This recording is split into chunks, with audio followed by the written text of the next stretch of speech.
आज सकाळी ज्या पद्धतीने पोस्ट केली होती की रेशीमबद्दल जे इच्छुक शेतकरी आहेत त्यांना वेगवेगळ्या योजनेच्या माध्यमातून रेशीम लागवड करण्यासाठी शासन अनुदान देते।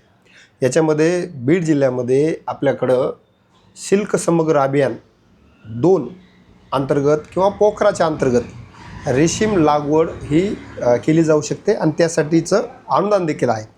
यामध्ये 1 एकरकरिता SC प्रवर्गातील लाभार्थ्यांना 4,50,000 रुपयाचं अनुदान मिळतं आणि SC व्यतिरिक्त जे OBC ओपन किंवा इतर जे कॅटेगरी आहेत त्यांच्यासाठी 3,75,000 रुपयाचं अनुदान हे रेशीम शेती करण्यासाठी देण्यात येत आहे आणि त्यासाठीचे अर्ज हे जिल्हा रेशीम कार्यालय या ठिकाणी सुरू झाले आहेत।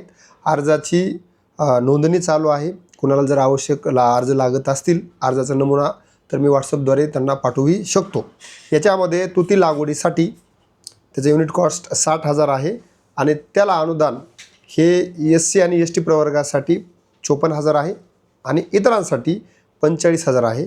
कीटक संगोपन गृह बांधकाम म्हणजे जे आपलं शेड आहे त्यासाठी 2,92,500 हे SC वर्गासाठी ST वर्गासाठी आणि 2,43,750 रुपये हे सर्वसाधारण गटासाठी असणार आहे। त्यासोबतच कीटक संगोपन साहित्य, ठिबक सिंचन आणि औषधे यासाठी देखील हे सर्व मिळून अनुदान असणार आहे। याच्यामध्ये 3,75,000 सर्वसाधारण घटकासाठी आणि 4,50,000 SC ST घटकासाठी आहे। तुम्हाला माहीतच आहे बीड जिल्हा हा रेशीमचा जिल्हा म्हणून ओळखला जातो आणि या जिल्ह्यामध्ये सर्वाधिक रेशीमची लागवड, उत्पादन आणि खरेदी आमच्या कृषी उत्पन्न बाजार समिती बीडच्या रेशीम कोष खरेदी केंद्रामध्ये होते।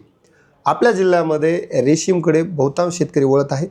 ज्यांची कष्ट करायची तयारी आहे, ज्यांच्याकडे थोडंफार पाणी आहे असे शेतकरी 1 एकर क्षेत्रावर रेशीमची लागवड करू शकतात। त्यासाठीच्या शासनाच्या पोखरा, सिल्क समग्र अभियान आणि कृषी विभाग, आता सगळ्यात महत्त्वाचं कृषी विभागाकडून देखील रेशीम शेतीचे प्रस्ताव स्वीकारले जातात, मंजुरी दिली जाते। या 3 योजना आहेत त्याच्या माध्यमातून तुम्ही रेशीम शेतीकडे वळू शकता आणि त्या सध्या 3ही योजना सुरू आहेत। त्यामुळं ज्या शेतकऱ्यांना या रेशीम शेतीकडे वळायचं आहे त्या शेतकऱ्यांनी जिल्हा रेशीम कार्यालय आपल्या बार्शी रोडला आहे, राष्ट्रवादी भवनच्या शेजारी, त्या ठिकाणी जाऊन नोंदणी करू शकतात किंवा त्याचा एक फॉर्म पण आहे माझ्या WhatsAppला आहे। आपण जर मागणी केली तर मी तुम्हाला तो WhatsAppला टाकीन। तो फॉर्म घेऊन आपण तो सबमिट करून या योजनेचा लाभ घेऊ शकतात। रेशीम शेतीमध्ये चांगल्या पद्धतीचं उत्पन्न बीड जिल्ह्यामधले शेतकरी घेत आहेत। रेशीमचे गाव म्हणून अनेक गाव ओळखले चाललेले आहेत आणि अनेकांना वाटतं की आपण तुती लागवड करावा, रेशीम कोषचं उत्पादन घ्यावा।